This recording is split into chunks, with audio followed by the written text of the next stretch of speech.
అనపర్తి ప్రాంత వాసుల చిరకాల కళ ఎట్టకేలకు నెరవేరింది. జన్మభూమి ఎక్స్ప్రెస్ రైలుకు అనపర్తిలో హాల్ట్ మంజూరు కావడం పట్ల స్థానిక శాసనసభ్యులు నల్లమిల్లి హర్షం వ్యక్తం చేశారు.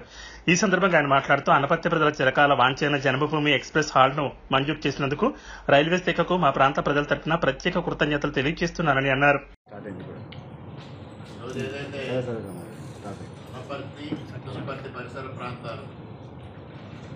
దీర్ఘకాలంగా అంటే దాదాపు 30 సంవత్సరాలుగా వేచి చూస్తున్న ఎక్స్ప్రెస్ హాల్ట్ జన్మభూమి ఏదైతే ఉందో జన్మభూమి కోసం సుదీర్ఘకాలంగా వేచి చూస్తూ ఉన్నారు.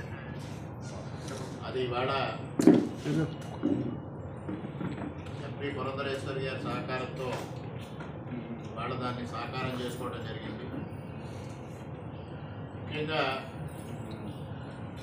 ఇప్పుడు 1996-97 ప్రాంతంలో మా తండ్రి గారు శాసనసభ్యులుగా ఆ రోజు గోదావరి ఎక్స్ప్రెస్ హాల్ట్ అనపర్తికి ఇవ్వడం జరిగింది. ఆ తదుపరి కాంగ్రెస్ హయాంలో ఎటువంటి రైల్వే హాల్ట్ అక్కడికి రాలేదు. తర్వాత 2014-19 మధ్యకాలంలో నేను శాసనసభ్యునిగా శ్రీ మాగంటి మురళీమోహన్ గారు పార్లమెంట్ సభ్యులుగా ఉండగా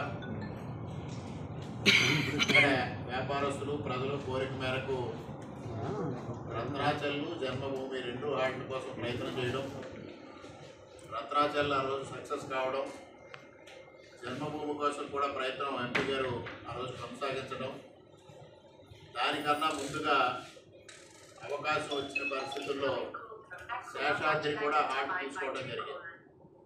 జన్మభూమి ప్రయత్నం చివరి వరకు వచ్చేసరికి ప్రభుత్వం మారడం, ప్రభుత్వం మారిన తర్వాత ఆనాడు ఒక టిక్ టాక్ స్టార్ ఇక్కడ పార్లమెంట్ సభ్యునిగా గెలవడం, మాకు ఒక సోలో వీడియోలు సోగ్గాడు శాసనసభ్యుడిగా గెలవడం జరిగింది.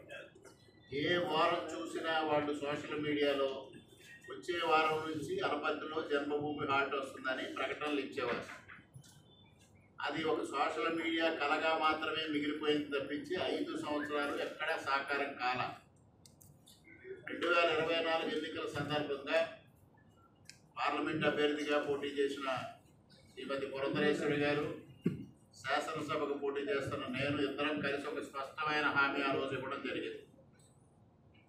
జన్మభూమి హాల్ట్ ఏర్పాటు చేస్తాం మేము గెలిస్తే అని చెప్పాం. ఒక వీడియో కూడా రిలీజ్ చేసి జన్మభూమి హాల్ట్ కోసం ప్రత్యేకంగా మేము రిలీజ్ చేయడం జరిగింది.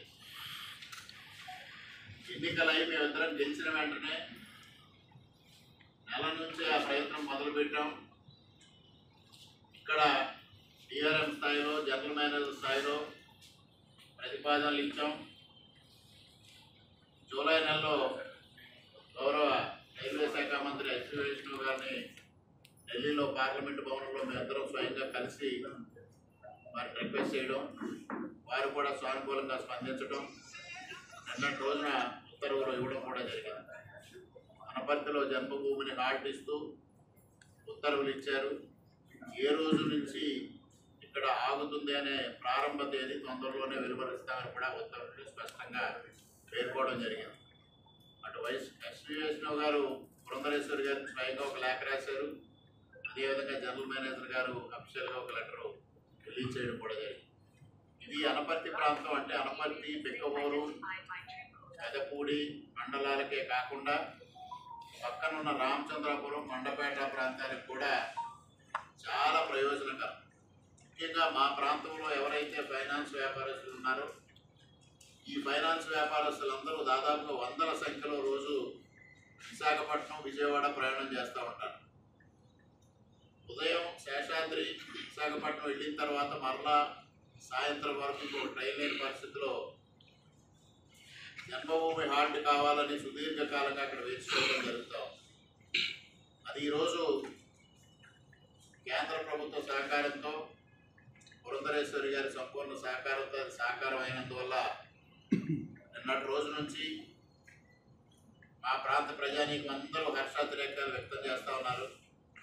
ముఖ్యంగా దీనికి ఎవరైతే జన్మభూమి కోసం సుదీర్ఘకాలంగా వేచి చూస్తూ ఉన్న ప్రజానీకం ఉన్నారో వారందరి తరఫున కేంద్ర రైల్వే శాఖ మంత్రి అశ్విని వైష్ణవ్ గారికి, అదేవిధంగా గౌరవ పార్లమెంట్ సభ్యులు శ్రీమతి పురంధరేశ్వరి గారికి, అదేవిధంగా ఈ కార్యక్రమాన్ని మొదటి నుంచి సమన్వయం చేస్తూ మాకు ఎప్పటికప్పుడు తగు సూచనలు సలహాలు ఇస్తూ ఉన్న మా స్థానిక భారతీయ జనతా పార్టీ నాయకులు శ్రీ ఉన్నికృష్ణన్ గారికి కూడా నేను హృదయపూర్వకంగా కృతజ్ఞతలు తెలియజేసుకుంటున్నాను.